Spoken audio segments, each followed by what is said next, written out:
Alrighty guys, I'm going to take you through today how to navigate your long distance relationship. Now I've had a long distance relationship, it was about 13 months long distance, Australia to England. It was a bitch. I had one before that too, Australia to New York. Also sucked. Now, look guys, it's not that complicated.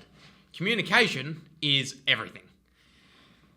Obviously, you're not stupid, sit there, talk to each other as much as you can, try and text the lovey-dovey shit. But the real important part about all of that shit is if you don't communicate, like even if you're in person, if you don't communicate, it's not going to work. You need to communicate your needs to each other. It's not easy and it will suck. I remember, for instance, I had multiple situations where I sat there, I tried to communicate my needs and it didn't go so well. Because I didn't have the tools to actually communicate properly. Now, look, in hindsight, I really should have asked a friend or, someone going, hey, look, I'm struggling with this. I'm not good at communicating and asking for help. I know this about myself. I've always struggled with it. It's just not something I'm good at. But in a relationship, especially a long distance one where you're over the fucking phone all the time, you have to be able to sit there and say, hey, look, babe, I need nudes. Hey, look, babe, I need to talk more. Hey, look, babe, let's have phone sex. All these things, perfectly normal in a long distance relationship. There's nothing wrong with asking. And look, as guys, I can speak for us. I got you boys. The sex aspect's pretty fucking big. I'll be honest, I flew myself to the United Kingdom under the pretense, a little slightly manipulative, under the pretense of seeing my, at the time, beautiful girlfriend. Yeah, it was realistically because I had so much pent-up energy that I just wanted to fuck. Now, not the healthiest thing, but also, I feel like the men can understand. After going 2 or even 3 months with no sex, as a,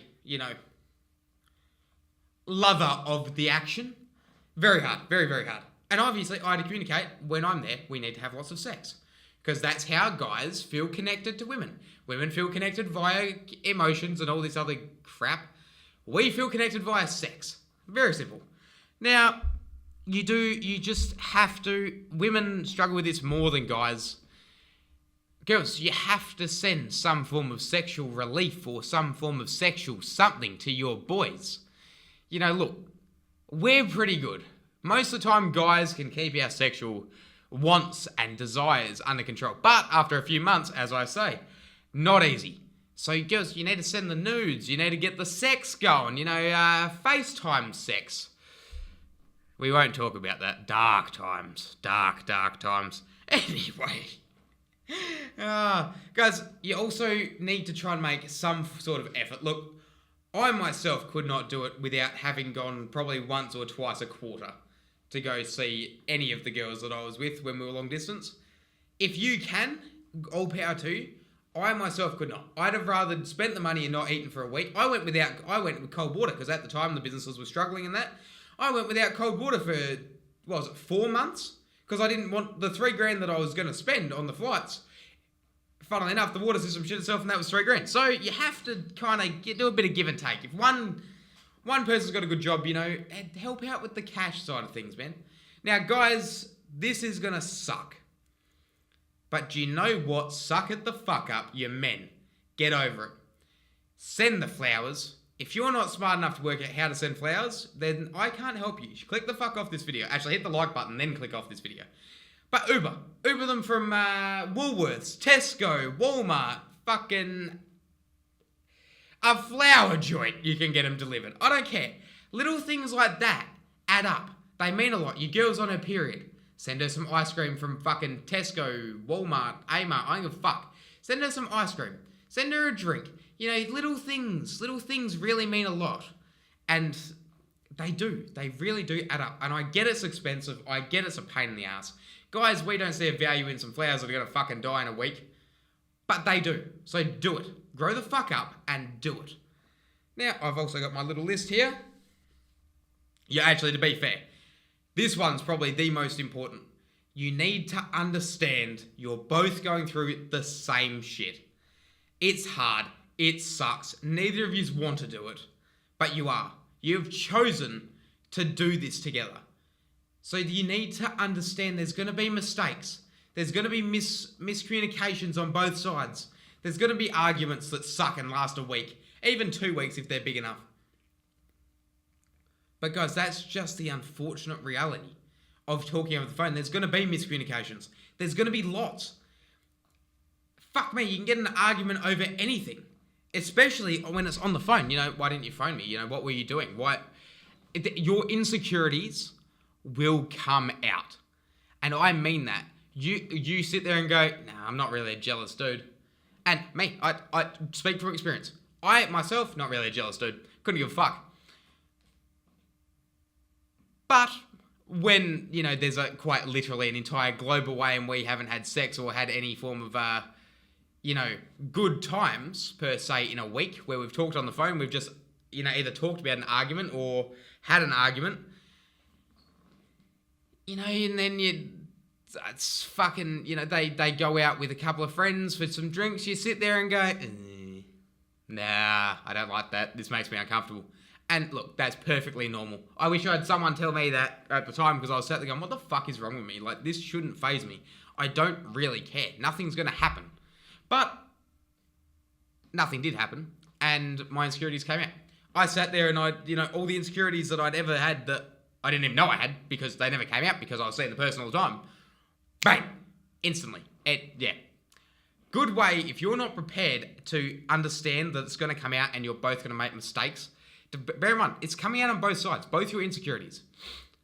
If you're not prepared to help each other work through this, it's not going to work. Don't even fucking bother. Don't waste your time. Don't waste each other's time. It's just not going to work. Now, the final little bit that I'll give you is, remember, it's not permanent. Likelihood is, it's not going to last forever. It sucks. It will suck, but it will not last forever. You will get past it with your partner. You will make the most of it. All the trips and shit you'll have, you'll remember. But it won't last forever. You will eventually come back to the same place and either live together, break up together, fucking have a family together. But this long distance shit's not going to last forever. Look to the future. If you start struggling, you sit there and go, look, I get the other person struggling. I understand why. This shit sucks, but it's not forever. Hold on to that thought. It is not forever. Now, guys, that's pretty much my entire take on the whole long distance thing. I've done it a couple of times. Probably all up for about 15 months with all relationships and shit like that. And let me fucking tell you right now, the whole lot sucks. It sucks every step of the way. And the worst part is, at the end of the fucking time that you've spent together, you're not even going to know if you're going to be compatible. Because you could move in and all of a sudden all this other shit comes out that you didn't know about, and skeletons in the closet's what ruins all the relationships. And I'm speaking very fast now because I've got a very fucking valid point to go through. We're also running out of time because my computer has X amount of space and I need to delete some shit, yes. So, it's not forever. You could break up at the end of it. When you move back together and you start spending time together, it's not always going to be sunshine and rainbows. You either need to make the conscious decision, this is your person, or you need to make the conscious decision, it's fucking not. Eventually, like in every relationship, the honeymoon phase ends. And you need to understand if that's okay. In my relationships, it wasn't. That's why we broke up. We, either she decided or I decided, or it was, nothing's ever mutual. Either she decided or I decided. But it didn't work. And that was after long distance, and we thought we knew each other in and out. We didn't. It's all a load of shit. So, you're basically just postponing the relationship until you start the relationship. Which sucks to think about, but it's not forever. You'll love it. Take the love. Do the nice things. Do the gestures. Do all this other fucking shit. Go on the holidays. Go on the trips. Enjoy it. Enjoy it whilst it lasts, because it won't last forever. Nothing lasts forever. The good times won't last forever. Neither will the bad. There is no sun without rain, no joy without pain. Love it. Feel it. Enjoy it. Alright, guys. Just have fun. Enjoy the long distance shit, because it does suck, but it also has so many beautiful moments. Download the apps, and everything will be hunky-dory. Nah, guys. Lots of love. Best of luck. Peace.